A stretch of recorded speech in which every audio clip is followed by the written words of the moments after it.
Top 25 Civil Engineer Interview Questions and Answers.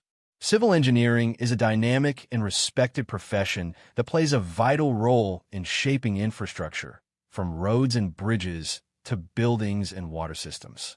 Preparing for a civil engineering interview requires a solid understanding of technical principles, project management skills, and practical field knowledge. Below are the top 25 civil engineer interview questions with well-structured answers to help you confidently prepare and succeed in your next interview. 1. What are the key responsibilities of a civil engineer?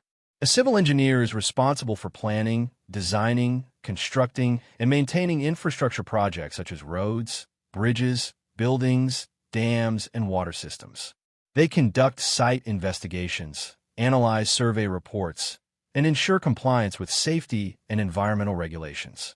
Civil engineers prepare cost estimates, manage budgets, and coordinate with architects, contractors, and government authorities. They supervise construction activities to ensure work meets design specifications and quality standards. Additionally, they identify potential risks and implement solutions to avoid delays or structural issues. Effective communication, technical expertise, and project management skills are essential to successfully deliver projects on time and within budget. 2. What is the difference between working stress and limit state methods?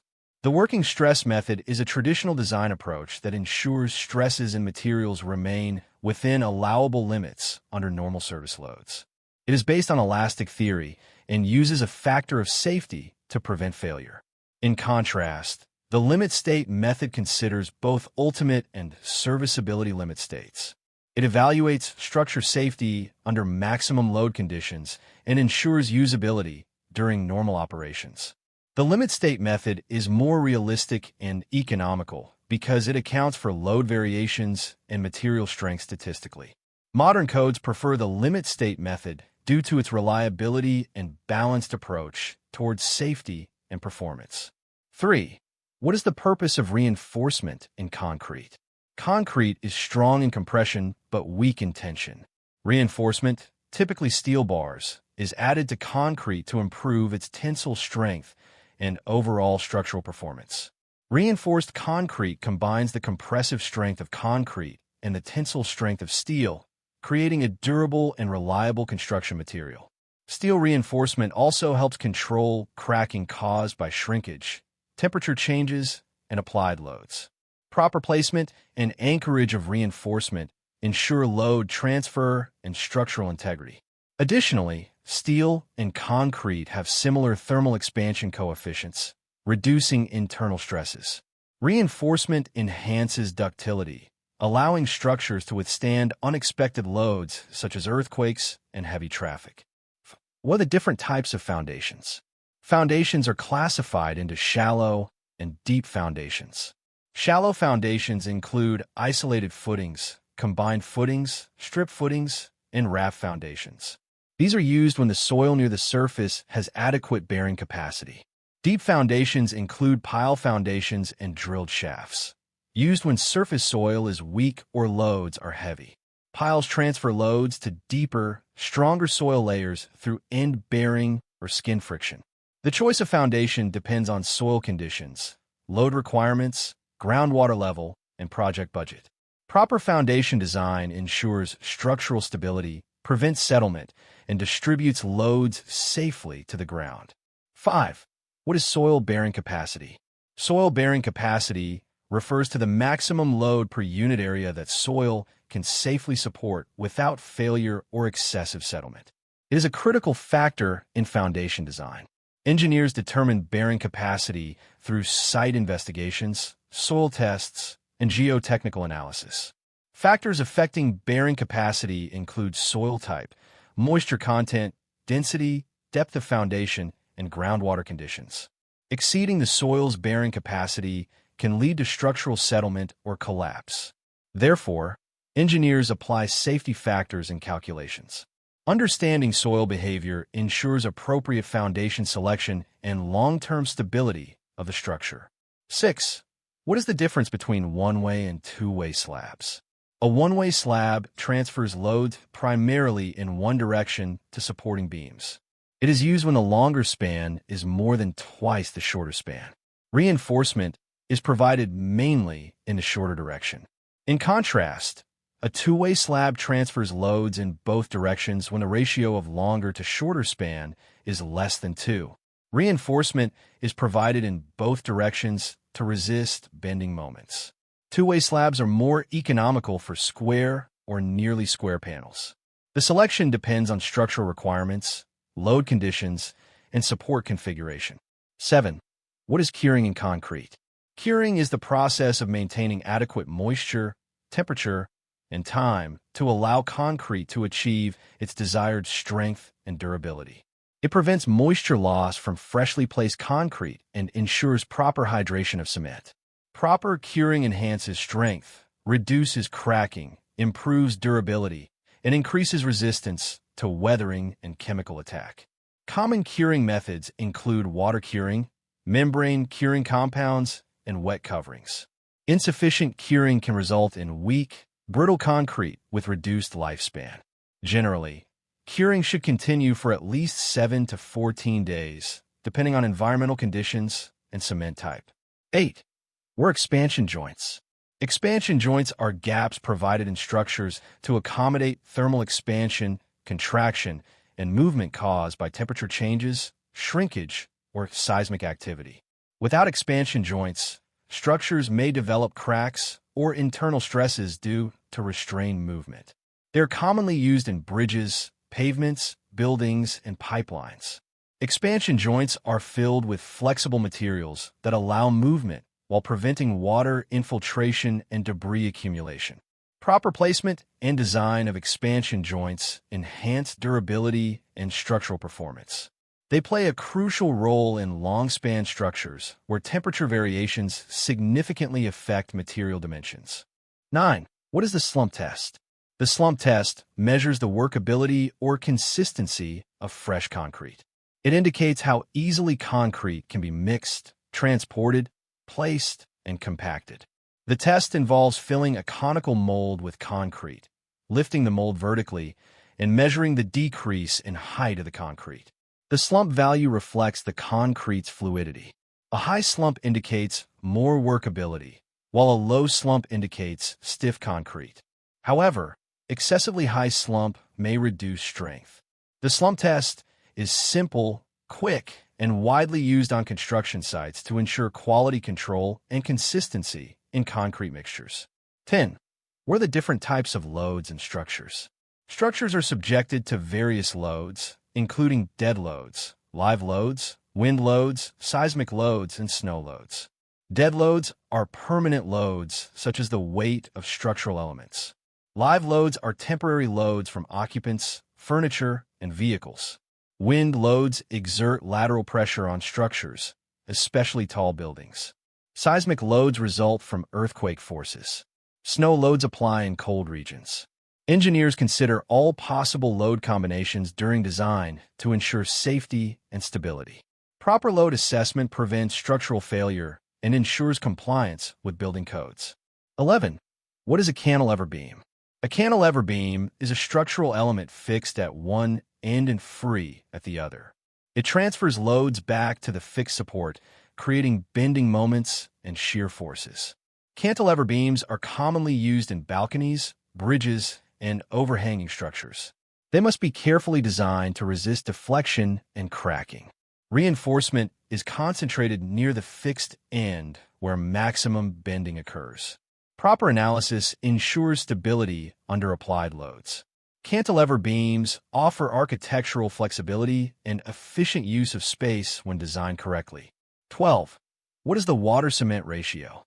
The water-cement ratio is the proportion of water to cement in a concrete mix. It significantly influences strength, durability, and workability. Lower water-cement ratios produce higher strength and durability, but may reduce workability. Higher ratios improve workability, but reduce strength and increase permeability. Engineers select an optimal ratio to balance performance and ease of placement. Controlling the water-cement ratio ensures consistent quality and prevents issues such as cracking, shrinkage, and reduced lifespan of concrete structures. 13. What is surveying? Surveying is the process of measuring and mapping land features to determine positions, distances, elevations, and boundaries. It provides essential data for planning and designing infrastructure projects. Surveyors use instruments such as total stations, levels, and GPS systems. Surveying ensures accurate alignment, proper drainage, and correct placement of structures. It helps prevent legal disputes related to property boundaries. Accurate surveying is fundamental for successful construction projects and ensures compliance with design specifications. 14. What is the difference between brick masonry and stone masonry? Brick masonry uses manufactured bricks bonded with mortar, while stone masonry uses natural stones. Brick masonry is economical, lightweight, and easier to construct. Stone masonry offers higher strength, durability, and aesthetic appeal, but is more expensive and labor-intensive. Brick structures are suitable for residential buildings, whereas stone masonry is often used for monuments and heavy structures. The choice depends on availability, budget, design requirements, and structural needs. 15. What is a retaining wall? A retaining wall is a structure designed to hold back soil or other materials and prevent erosion or collapse. It resists lateral earth pressure and is commonly used in basements, highways, and hilly terrains. Types include gravity walls, cantilever walls, and counterfort walls. Proper drainage behind the wall is essential to reduce hydrostatic pressure. Design considerations include soil properties, load conditions, and safety factors. Retaining walls enhance stability and protect structures from soil movement. 16. What is the purpose of a beam? A beam is a horizontal structural element that supports loads and transfers them to columns or walls. It resists bending and shear forces caused by applied loads. Beams are essential components in buildings and bridges. They ensure load distribution and structural stability. Proper reinforcement and design prevent excessive deflection and cracking. Beams are classified into simply supported, continuous, and cantilever types based on support conditions. 17. What is compaction in soil? Compaction is the process of increasing soil density by reducing air voids through mechanical means. It improves soil strength, stability, and load-bearing capacity. Compaction is essential for foundations, roads, and embankments. Equipment such as rollers and vibrators is used. Proper compaction reduces settlement, improves drainage, and enhances durability. It is tested using field density tests to ensure quality standards are met. 18. What is a column? A column is a vertical structural member that transfers loads from beams and slabs to the foundation. It primarily resists compressive forces. Columns must be designed to prevent buckling and crushing. Reinforced concrete columns include longitudinal bars and ties for strength and confinement. Proper alignment and load calculation ensure structural safety and stability. 19. What is pre-stressed concrete? Pre-stressed concrete is concrete in which internal stresses are introduced before applying external loads. This is achieved by tensioning steel tendons. Pre-stressing improves strength, reduces cracking, and allows longer spans. It is widely used in bridges and large structures. The two main methods are pre-tensioning and post-tensioning. Pre-stressed concrete enhances durability and efficiency. 20. What is a shear force? Shear force is the internal force acting parallel to a cross-section of a structural element. It arises from applied loads and causes sliding failure.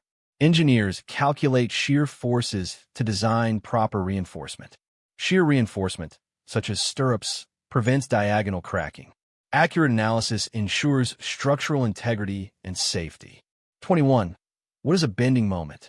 A bending moment is the internal moment that causes a beam to bend under load. It is calculated as force multiplied by distance. Bending moment diagrams help engineers design reinforcement. Maximum bending occurs at critical sections. Proper design ensures adequate strength and serviceability. 22. What is plumbing in construction?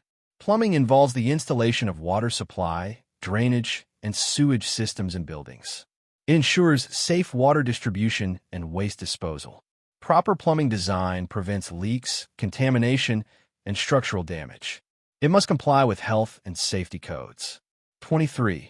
What is a construction schedule? A construction schedule outlines project activities, timelines, and resource allocation. It ensures timely completion and coordination.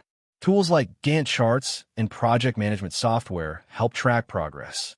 Effective scheduling reduces delays and cost overruns. 24. What is quality control in construction? Quality control ensures materials and workmanship meet specified standards. It involves inspections, testing, and documentation. Quality control prevents defects and enhances durability. Regular monitoring ensures compliance with codes and client requirements. 25. What are safety measures on a construction site? Safety measures include using personal protective equipment, proper training, hazard identification, and compliance with regulations. Safety protocols prevent accidents and injuries. Regular inspections and emergency planning are essential. A safe work environment improves productivity and protects workers. Preparing thoroughly for civil engineering interviews strengthens both technical confidence and communication skills. Reviewing fundamental concepts, understanding practical applications, and practicing structured responses can significantly improve your performance. Stay updated with modern construction techniques, safety standards, and engineering codes. With preparation and clarity, you can successfully demonstrate your competence and secure your desired civil engineering position.